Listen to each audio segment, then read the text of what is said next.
Hello chams, welcome to my YouTube channel. Today we are going to cover process of accounting in this lecture. This process of accounting, it is a very basic question you must know being a commerce student. What is the actual process of accounting? And this is also known as accounting cycle.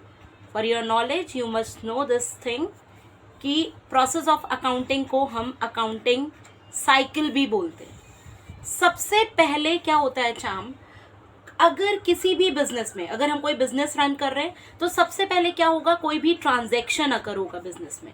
Transaction अकर होगा क्योंकि आप business run कर रहे हो तो वहाँ पे transactions अकर होना is a very normal thing. तो ट्रांजैक्शन अकर हुआ, ठीक. अब आप उस ट्रांजैक्शन को क्या करोगे, सबसे पहले उस ट्रांजैक्शन को रिकॉर्ड करोगे. सबसे पहले आप क्या करोगे, ट्रांजैक्शन की रिकॉर्डिंग करोगे. ये जो रिकॉर्डिंग होती है चाम्स, जो ट्रांजैक्शन को हम रिकॉर्ड करते हैं वो हम करते हैं जर्नल में करते हैं. और जर्नल को हम बुक्स ऑफ ओरिजिनल एंट्री भी बोलते हैं. क्यों? क्योंकि सबसे पहले ट्रांजैक्शन इसी में ही रिकॉर्ड होता है. दैट्स वाई इसको हम बुक्स ऑफ ओरिजिनल एंट्री भी कहते हैं चाम्स. बुक्स ऑफ ओरिजिनल एंट्री भी कहते हैं. रिकॉर्डिंग करने के बाद हम क्या करेंगे चाम्स, हमारा जो नेक्स्ट स्टेप होगा वो होगा क्लासिफाइंग. अब ये क्लासिफाइंग का मतलब क्या हुआ, अब क्या होगा, अब आपने क्या किया, सारे मीन्स ट्रांजैक्शंस को रिकॉर्ड कर लिया. ट्रांजैक्शंस रिकॉर्ड करने के बाद आप क्या करेंगे, जो भी आपके सिमिलर नेचर के ट्रांजैक्शंस होंगे, आप उनको एक अकाउंट में ट्रांसफर कर देंगे.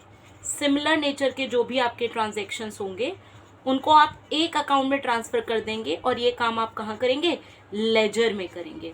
तो लेजर आपकी एक तरह की सेकेंडरी बुक है जिसमें आप क्या करोगे, सिमिलर नेचर के ट्रांजैक्शंस को क्या करते हो, रिकॉर्ड करते हो. जितने भी सिमिलर नेचर के ट्रांजैक्शंस हैं उनको आप लेजर में रिकॉर्ड करोगे. ओके चैम्प्स, अब क्या होगा, रिकॉर्डिंग करी आपने, क्लासिफाइंग करा, फिर आप करोगे नेक्स्ट फोर्थ, आप क्या करोगे, समराइजिंग.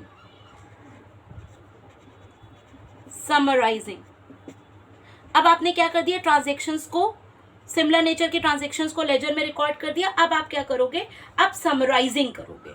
अब आप क्या करोगे, मतलब आपको अपना जो भी डेटा है, अपने जो भी आपने ट्रांजैक्शंस रिकॉर्ड किए, जो भी आपने अकाउंट्स मेंटेन करे, उनको अब आपको अंडरस्टैंडेबल मैनर में कन्वर्ट करना पड़ेगा. ठीक, समराइजिंग का मतलब क्या है, to convert the data into understandable form. ठीक, अंडरस्टैंडेबल फॉर्म. भाई बहुत सारी आपकी इंटरेस्टेड पार्टीज हैं जो आपके अकाउंट्स को जानने के लिए इंटरेस्टेड हैं. तो आपको करना क्या पड़ेगा, आपको अपने डेटा को अंडरस्टैंडेबल फॉर्म में कन्वर्ट करना पड़ेगा. और वो आप समराइजिंग के अंडर करोगे. मीन्स जब आप फाइनेंशियल स्टेटमेंट्स बनाओगे, जब आप फाइनल अकाउंट्स बनाओगे, फाइनेंशियल स्टेटमेंट्स बनाओगे, जिसको हम बोलते हैं trading account, profit and loss account और बैलेंस शीट, जब आप अपने फाइनेंशियल स्टेटमेंट्स बनाएंगे तो वो प्रोसेस आपका कहलाएगा समराइजिंग. ठीक, अब आपने क्या किया, समराइजिंग कर ली. अब आप क्या करोगे, नेक्स्ट स्टेप में इंटरप्रिटेशन करोगे. इंटरप्रिटेशन का मतलब चांस क्या हुआ, इंटरप्रिटेशन का मतलब क्या हुआ, जो भी आपके अकाउंटिंग रिजल्ट्स आ रहे हैं अब आपको क्या करना पड़ेगा, उसको आपको प्रेजेंट करना पड़ेगा. ठीक है, तो वो जो आप इंटरप्रिटेशन करोगे, वो इंटरप्रिटेशन कैसे करोगे, वो आप trading and profit and loss account बनाकर ही करोगे. आपको पता चलेगा कि कितना नेट प्रॉफिट है, कितना नेट लॉस है, क्या फाइनेंशियल पोजीशन है आपके बिजनेस की कैसी फाइनेंशियल पोजीशन है. ये सारी चीज़ें आप कहाँ पर पता करोगे, इंटरप्रिटेशन स्टेप में पता करोगे. और चांस नेक्स्ट जो लास्ट स्टेप होगा आपका वो होगा कम्युनिकेशन, और यू कैन से कम्युनिकेटिंग. जो भी आपने बुक्स ऑफ अकाउंट्स बनाए हैं उन बुक्स ऑफ अकाउंट्स को आप अपनी जो भी इंटरेस्टेड पार्टीज हैं उनको कम्युनिकेट करोगे, उनको आप क्या करोगे, कम्युनिकेट करोगे, क्योंकि जो भी आप बुक्स ऑफ अकाउंट्स बना रहे हो, there are so many interested parties like your investors, creditors, bankers, they want to know about your financial position, they want to know about your profitability. तो it is very important whatever the books of accounts you have prepared, that should be shared with the interested parties. So whatever is the result of the business, that should be communicated to the interested parties. Okay, so once again I want to repeat, first of all, any transaction will occur in the business and that transaction should be, you know, in monetary terms only. ठीक है, जितने भी आपके वो transactions होते हैं जो money के टर्म्स में मेजर किए जाते हैं, उन्हीं को ही हम रिकॉर्ड करते हैं जनरल में. We record only those transactions which can be measured in terms of money. Okay, which can be measured in terms of money, उन्हीं ट्रांजेक्शन्स की हम रिकॉर्डिंग करेंगे. रिकॉर्डिंग के बाद उसको क्लासीफाई करेंगे, सिमिलर नेचर के ट्रांजेक्शन्स को लेजर में डालेंगे, फिर समराइजिंग करेंगे. ठीक है, अंडरस्टैंडेबल फॉर्म में डेटा को कन्वर्ट करेंगे फाइनेंशियल स्टेटमेंट्स के थ्रू. फिर इंटरप्रिटेशन करेंगे, हम ये चेक करेंगे कितना नेट प्रॉफिट है, क्या नेट लॉस है, क्या फाइनेंशियल पोजीशन है, और जो भी आपका रिजल्ट आएगा that will be communicated to the interested parties. तो ये जो भी पूरा प्रोसेस है इसको हम बोलते हैं अकाउंटिंग साइकिल. इसको क्या बोलते हैं हम, अकाउंटिंग साइकिल बोलते हैं. ठीक है, इसको हम क्या कर सकते हैं, हम डायग्राम के फॉर्म में भी समझ सकते हैं. अगर हम एक छोटा सा डायग्राम बनाएं अकाउंटिंग साइकिल का, उसके थ्रू भी हम समझ सकते हैं कि भाई कैसे होती है हमारी अकाउंटिंग साइकिल. आपको पता होना चाहिए, सबसे पहले क्या आएगा, आपका एक ट्रांजैक्शन आएगा. ठीक, वो ट्रांजैक्शन आपका कहाँ जाएगा, सबसे पहले जर्नल में जाएगा. जर्नल के बाद वो कहाँ जाएगा, लेजर में जाएगा. लेजर में जाने के बाद वो फिर कहाँ जाएगा, ट्रायल बैलेंस में जाएगा. ट्रायल बैलेंस में जाने के बाद फिर आप क्या बनाओगे, ट्रेडिंग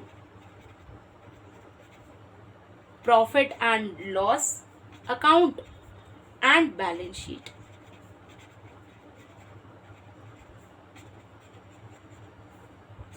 तो ये जो होल प्रोसेस है इसको ही हम अकाउंटिंग साइकिल बोलते हैं. ठीक है, ये जो भी पूरा प्रोसेस हो रहा है इसको हम क्या बोलते हैं, अकाउंटिंग साइकिल बोलते हैं. ठीक, अगर मैं डेफिनेशन की बात करूं यहीं पे अकाउंटिंग की, जो हमारा प्रोसेस है वो हमारी पूरी डेफिनेशन को ही एक्सप्लेन करता है. तो अगर मैं डेफिनेशन की बात करूं, ठीक है, तो आपकी डेफिनेशन जो है अकाउंटिंग की वो बहुत ही सिंपल है आपकी, जो कि American institute of certified public accountants ने दी है, जो कि है कि अकाउंटिंग क्या है चैम्स, accounting is an art of, it is an art of recording.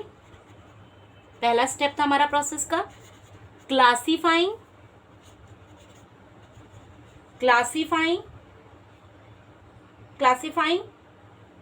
and summarizing the business transactions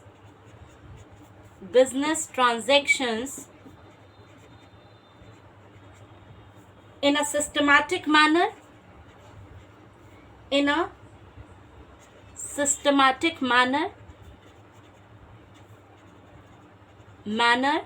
and in terms of money, very important terms, and in terms of money, and communicating the results thereof